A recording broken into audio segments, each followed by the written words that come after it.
ಈಗ ಜನಗಣತಿ ಜೊತೆಗೆ ಜಾತಿಗಣತಿ ಮಾಡುವಂಥದ್ದು ಕೇಂದ್ರ ಸರ್ಕಾರ ನಿರ್ಣಯ ಮಾಡಿದರೆ ಮಾಡಲಿ, ಬೇಡ ಅನ್ನೋಂಗಿಲ್ಲ. ಆದರೆ ಸರಿಯಾಗಿ ಪ್ರತಿಯೊಂದು ಮನೆಗೆ ಹೋಗಿ ಯಾವ ಜಾತಿಯಲ್ಲಿ ಎಷ್ಟು ಜನ ಅಂತಕ್ಕಂಥ ಮಾಡ್ಕೋಬೇಕು. ಎರಡನೇದು, ವೀರಶೈವ ಸಮಾಜದಲ್ಲಿ ವೀರಶೈವ ಲಿಂಗಾಯತ ಅನ್ನುವಂಥದ್ದನ್ನು ಪರಿಗಣಿಸಬೇಕು. ಆದರೆ ಒಳಜಾತಿಯನ್ನು ಗಣಿಸೋದ ಸಂಖ್ಯೆ ಕಡಿಮೆ ಆಗ್ತದೆ. ಅದಕ್ಕೆ ವೀರಶೈವರೆಲ್ಲರೂ ಕೂಡ ಜಾತಿಗಣತಿ ಮಾಡ್ತಕ್ಕಂಥ ಸಂದರ್ಭದಲ್ಲಿ ಅದು ವೀರಶೈವ ಲಿಂಗಾಯತ ಅನ್ನುವಂಥ ಶಬ್ದವನ್ನು ಬಳಸಿದರೆ ಆ ಸಂಖ್ಯೆ ಇದ್ದದ್ದನ್ನು ಬಳಸಲಿಕ್ಕೆ ಸಾಧ್ಯ ಆಗ್ತದೆ.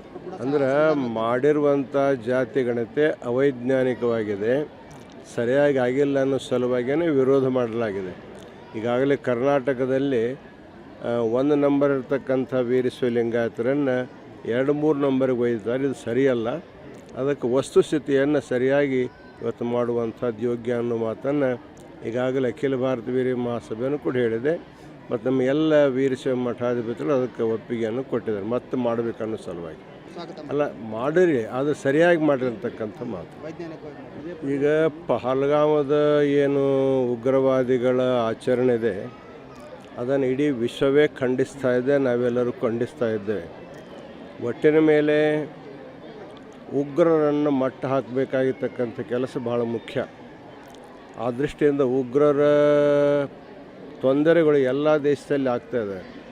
ಅದಕ್ಕೆ ಎಲ್ಲ ರಾಷ್ಟ್ರಗಳ ನಾಯಕರು, ನಮ್ಮ ದೇಶದ ಎಲ್ಲ ಪಕ್ಷಗಳ ನಾಯಕರು ಕೂಡ ತಮ್ಮ ಪಕ್ಷ ಭಾವನೆಗಳನ್ನು ಬಿಟ್ಟು ರಾಷ್ಟ್ರ ರಕ್ಷಣೆಗಾಗಿ ಪ್ರಧಾನಮಂತ್ರಿಗಳು ಕೈಗೊಳ್ಳತಕ್ಕಂಥ ನಿರ್ಣಯಕ್ಕೆ ಎಲ್ಲರೂ ಬದ್ಧರಾಗಿದ್ದಾರೆ.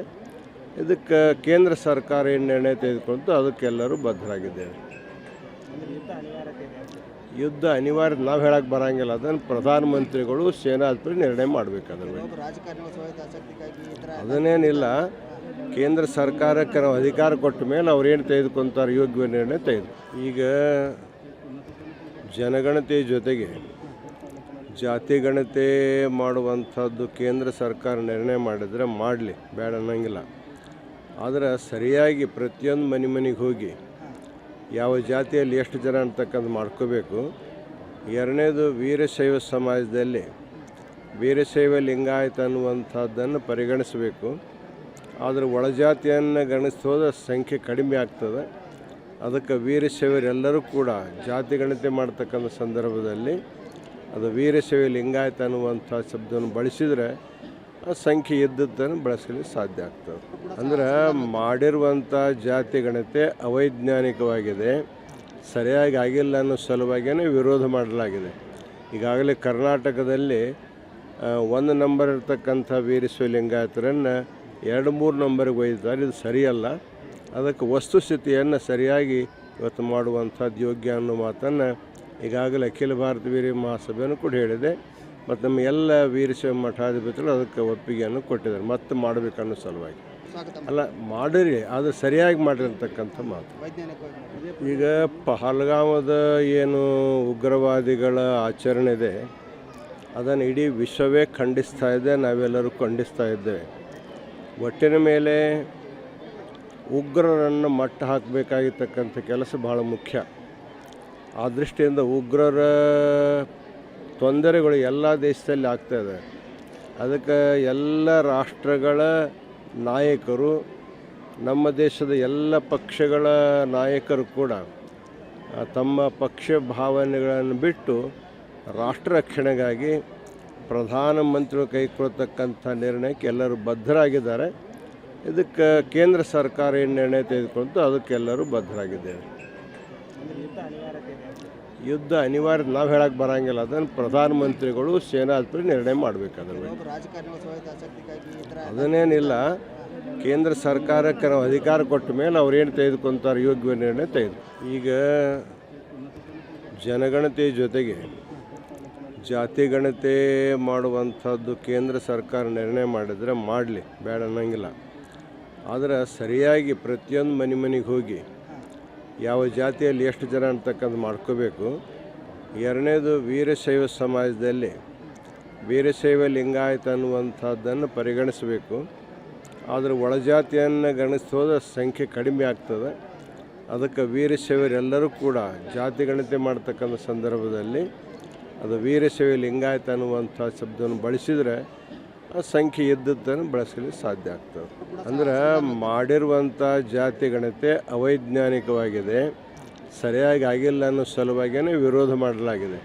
ಈಗಾಗಲೇ ಕರ್ನಾಟಕದಲ್ಲಿ 1 ನಂಬರ್ ಇರ್ತಕ್ಕಂಥ ವೀರಶೈವ ಲಿಂಗಾಯತರನ್ನು 2-3 ನಂಬರ್ಗೆ ಒಯ್ದಿದ್ದಾರೆ. ಇದು ಸರಿಯಲ್ಲ. ಅದಕ್ಕೆ ವಸ್ತುಸ್ಥಿತಿಯನ್ನು ಸರಿಯಾಗಿ ಇವತ್ತು ಮಾಡುವಂಥದ್ದು ಯೋಗ್ಯ ಅನ್ನೋ ಮಾತನ್ನು ಈಗಾಗಲೇ ಅಖಿಲ ಭಾರತ ವೀರ ಮಹಾಸಭೆಯನ್ನು ಕೂಡ ಹೇಳಿದೆ. ಮತ್ತು ನಮ್ಮ ಎಲ್ಲ ವೀರಶೈವ ಮಠಾಧಿಪತಿಗಳು ಅದಕ್ಕೆ ಒಪ್ಪಿಗೆಯನ್ನು ಕೊಟ್ಟಿದ್ದಾರೆ. ಮತ್ತೆ ಮಾಡಬೇಕನ್ನೋ ಸಲುವಾಗಿ ಅಲ್ಲ ಮಾಡಿರಿ, ಅದು ಸರಿಯಾಗಿ ಮಾಡಿರ್ತಕ್ಕಂಥ ಮಾತು.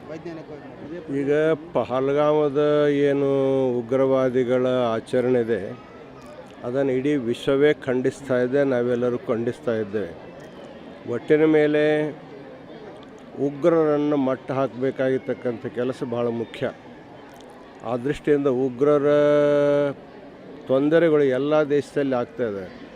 ಅದಕ್ಕೆ ಎಲ್ಲ ರಾಷ್ಟ್ರಗಳ ನಾಯಕರು, ನಮ್ಮ ದೇಶದ ಎಲ್ಲ ಪಕ್ಷಗಳ ನಾಯಕರು ಕೂಡ ತಮ್ಮ ಪಕ್ಷ ಭಾವನೆಗಳನ್ನು ಬಿಟ್ಟು ರಾಷ್ಟ್ರ ರಕ್ಷಣೆಗಾಗಿ ಪ್ರಧಾನಮಂತ್ರಿಗಳು ಕೈಗೊಳ್ಳತಕ್ಕಂಥ ನಿರ್ಣಯಕ್ಕೆ ಎಲ್ಲರೂ ಬದ್ಧರಾಗಿದ್ದಾರೆ. ಇದಕ್ಕೆ ಕೇಂದ್ರ ಸರ್ಕಾರ ಏನು ನಿರ್ಣಯ ತೆಗೆದುಕೊಂಡು ಅದಕ್ಕೆಲ್ಲರೂ ಬದ್ಧರಾಗಿದ್ದೇವೆ. ಯುದ್ಧ ಅನಿವಾರ್ಯ ನಾವು ಹೇಳಕ್ಕೆ ಬರೋಂಗಿಲ್ಲ, ಅದನ್ನು ಪ್ರಧಾನಮಂತ್ರಿಗಳು ಸೇನಾಧಿಪತಿ ನಿರ್ಣಯ ಮಾಡಬೇಕಾದ್ರೆ ಅದನ್ನೇನಿಲ್ಲ. ಕೇಂದ್ರ ಸರ್ಕಾರಕ್ಕೆ ನಾವು ಅಧಿಕಾರ ಕೊಟ್ಟ ಮೇಲೆ ಅವ್ರೇನು ತೆಗೆದುಕೊಂತಾರೆ ಯೋಗ್ಯ ನಿರ್ಣಯ ತೆಗೆದು. ಈಗ ಜನಗಣತಿ ಜೊತೆಗೆ ಜಾತಿ ಗಣತಿ ಮಾಡುವಂಥದ್ದು ಕೇಂದ್ರ ಸರ್ಕಾರ ನಿರ್ಣಯ ಮಾಡಿದರೆ ಮಾಡಲಿ, ಬೇಡ ಅನ್ನೋಂಗಿಲ್ಲ. ಆದರೆ ಸರಿಯಾಗಿ ಪ್ರತಿಯೊಂದು ಮನೆಗೆ ಹೋಗಿ ಯಾವ ಜಾತಿಯಲ್ಲಿ ಎಷ್ಟು ಜನ ಅಂತಕ್ಕಂಥ ಮಾಡ್ಕೋಬೇಕು. ಎರಡನೇದು ವೀರಶೈವ ಸಮಾಜದಲ್ಲಿ ವೀರಶೈವ ಲಿಂಗಾಯತ ಅನ್ನುವಂಥದ್ದನ್ನು ಪರಿಗಣಿಸಬೇಕು. ಆದರೆ ಒಳಜಾತಿಯನ್ನು ಗಣಿಸೋದ ಸಂಖ್ಯೆ ಕಡಿಮೆ ಆಗ್ತದೆ. ಅದಕ್ಕೆ ವೀರಶೈವರೆಲ್ಲರೂ ಕೂಡ ಜಾತಿ ಗಣತಿ ಮಾಡ್ತಕ್ಕಂಥ ಸಂದರ್ಭದಲ್ಲಿ ಅದು ವೀರಶೈವ ಲಿಂಗಾಯತ ಅನ್ನುವಂಥ ಶಬ್ದವನ್ನು ಬಳಸಿದರೆ ಆ ಸಂಖ್ಯೆ ಇದ್ದದ್ದನ್ನು ಬಳಸಲಿಕ್ಕೆ ಸಾಧ್ಯ ಆಗ್ತದೆ. ಅಂದ್ರೆ ಮಾಡಿರುವಂಥ ಜಾತಿ ಗಣತಿ ಅವೈಜ್ಞಾನಿಕವಾಗಿದೆ, ಸರಿಯಾಗಿ ಆಗಿಲ್ಲ ಅನ್ನೋ ಸಲುವಾಗಿಯೇ ವಿರೋಧ ಮಾಡಲಾಗಿದೆ.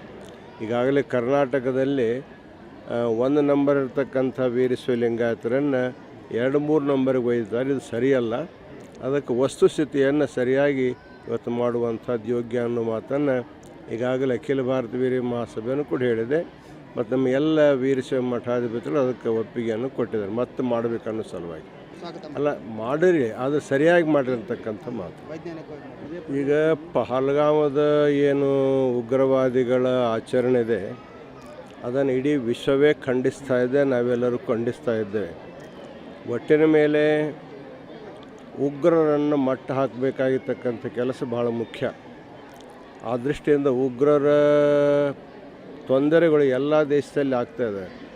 ಅದಕ್ಕೆ ಎಲ್ಲ ರಾಷ್ಟ್ರಗಳ ನಾಯಕರು, ನಮ್ಮ ದೇಶದ ಎಲ್ಲ ಪಕ್ಷಗಳ ನಾಯಕರು ಕೂಡ ತಮ್ಮ ಪಕ್ಷ ಭಾವನೆಗಳನ್ನು ಬಿಟ್ಟು ರಾಷ್ಟ್ರ ರಕ್ಷಣೆಗಾಗಿ ಪ್ರಧಾನಮಂತ್ರಿಗಳು ಕೈಗೊಳ್ಳತಕ್ಕಂಥ ನಿರ್ಣಯಕ್ಕೆ ಎಲ್ಲರೂ ಬದ್ಧರಾಗಿದ್ದಾರೆ.